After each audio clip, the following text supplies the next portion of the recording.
Good evening, fellow book lovers. It's Logan Albright back again with another lovely book review for you this fine October. Tonight, I'm talking about Under the Volcano by Malcolm Lowry. This was recommended to me by a good friend who described it as one of the finest novels written in English. The praise on the jacket is similarly effulgent, and so it's apparently a very highly regarded novel, regarded as one of the best of all time by many critics. So we're going to talk about it. But before we do that, I want to urge you to smash that subscribe button. At the time of this recording, I am at 993 subscribers. So if I get 7 more people to subscribe for watching this video, I will hit 1,000, and that would make me so happy. So please do that if you enjoy the video and you want to see more like it. I would appreciate it. Thank you.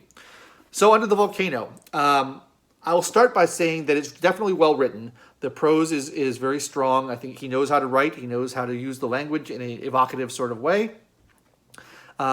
It reminds me stylistically of other 20th century authors like Graham Greene, James Joyce, Ernest Hemingway a little bit, because it has sort of this stream of consciousness style of narration. It's very everyday life sort of story. It's not a grand story where lots of crazy stuff happens. It's basically just a day in the life of these people and showing what happens to them. It's about a Mexican or a British consul to Mexico who's kind of resigned his duties and is stranded in Mexico, just hanging out, drinking himself to death. He's an alcoholic. And his wife, Yvonne, comes to visit him and try to reconcile with their separation and try to get back together. And it all takes place on the Day of the Dead. So it feels a little, the setting and the drinking feels a little Graham Greene. And then the stream of consciousness feels a little James Joyce. And I'm not a huge fan of either of those authors, so that may explain why I'm not a huge fan of this book. Now, I know I risk being labeled a Philistine for this opinion, but I have a problem with a lot of these 20th century books because, for a lot of reasons. First of all, nothing really happens in them. They're just kind of like everyday occurrences. There's no crazy battles or coincidences or the things that tend to make novels interesting. There's no adventures. Like people just drifting along in their everyday life, which can be okay, but it's not the most exciting thing to me. I tend to like romantic literature of the 19th century where big things happen to big people and they do amazing things. 20th century literature on the whole is a departure from that, and people like Hemingway, they write about the everyday. So it's not my style, really. And then the other thing I have a problem with is the characters, because in the books that I really love, my favorite books, they have these epic, great, wonderful characters that you can really relate to and you can sympathize with and you can fall in love with. I'm thinking about The Lord of the Rings, which I know is 20th century, but it's not typical of the style of the 20th century, which is probably my favorite book ever, Lord of the Rings. I've read it like 7 or 8 times. And, when I finished that book for the first time, I remember just being heartbroken because I was going to have to leave these characters that I had grown to love so much. And I just cared so much about Frodo and Sam, and I wanted to know what was going to happen to them. And it was just sad because I didn't want to depart from these amazing characters. I can't imagine feeling that way about any of the characters in Under the Volcano or any of these books I'm talking about.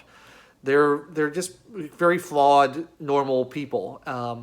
They struggle with alcoholism, they struggle with greed, they struggle with laziness, they struggle with selfishness.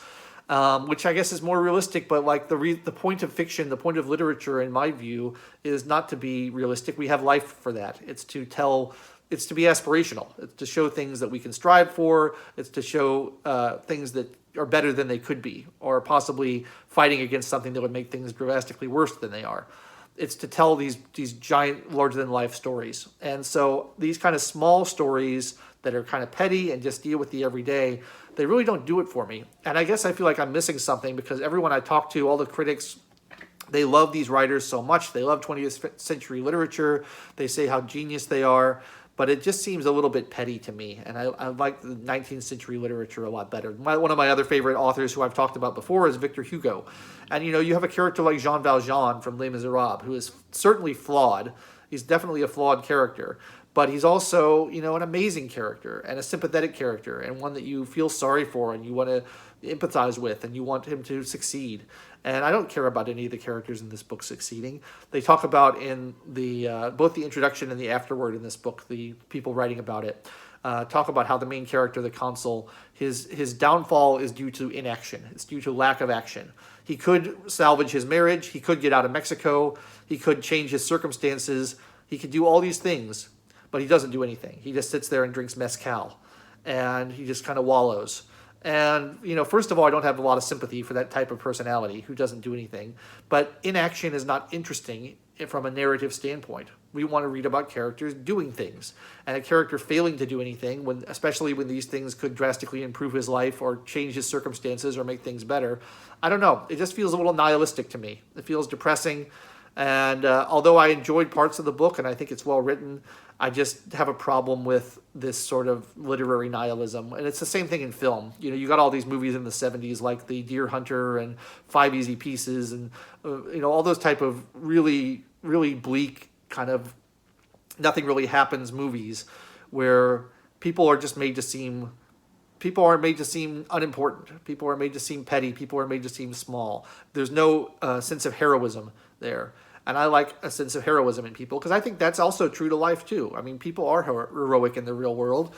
People are noble in the real world. Not everybody, but it exists. And I think we should celebrate it in literature instead of trying to diminish it. And I wonder if there's an element of people trying to feel better about themselves by reading about depressing nonsense characters who don't do anything and saying, well, at least I'm not as bad as that guy. Maybe it makes people feel better about themselves. But for myself, I prefer to have something that's a little bit aspirational, something you can look forward to and say, this is the world as it could be. These are the people as they could be. We could be better off if we were more like these people. We need to strive for that kind of nobility and that honor and that, sense of heroism that you get in the great novels. And so I don't have a real affinity for these 20th century novels. I've been meaning to go back and read Ulysses again. I read it once and didn't particularly care for it, but I keep thinking about it. It kind of stuck in my mind. So I want to go back and reread that and see if I get more out of it the second time. But yeah, I've read a lot of these authors and I just don't see what other people are seeing in them. So if you could enlighten me in the comments on what I'm missing in these books and why I should care about these characters and why I should love them and why I should be emotionally invested with these stories where there's barely even a story. It's just drinking mezcal. I'd appreciate that. That would help me out a lot because I feel like I'm missing something. And I know if everyone has an opinion I don't have on something, I tend to think maybe I'm wrong rather than everyone else is wrong. So I need to figure that out. But that's my opinion on 20th century literature. I prefer the 19th century. I do think it's getting a little bit better now. I think the 21st century is seeing kind of a return to that. I'm thinking of the Harry Potter books in particular, where you have really epic characters again who are doing amazing things. And people love those books. They were so popular. It's the same way you had Star Wars kind of rescue 1970s cinema from sinking into nihilism. You have this great story of heroes and villains and these archetypes. I think that's kind of always going to reemerge because there's something primordial and fundamental in it, in what humans appreciate about storytelling. So I think it's always going to come back. But we seem to have been going through a dark place in the 20th century. It was a rough time. You had 2 world wars, you had the Cold War, you had communism. It seems like a lot of people are really down in the dumps. And I hope that we're coming out of that and people can be a little more cheerful and hopeful and aspiring in their fiction going forward. So that's what I thought of Under the Volcano. I am sorry to Dr. Wayne Brow, who recommended this to me, that I didn't appreciate it more as I know you do. But I gave it my best shot. So I'll be back with you pretty soon. I don't know exactly when. I got to do some more reading, but I'll be back as soon as I can with another book review. I've been Logan Albright, and I appreciate you watching so much. And don't forget to smash that subscribe button. It would really help me out a lot. I'll catch you next time.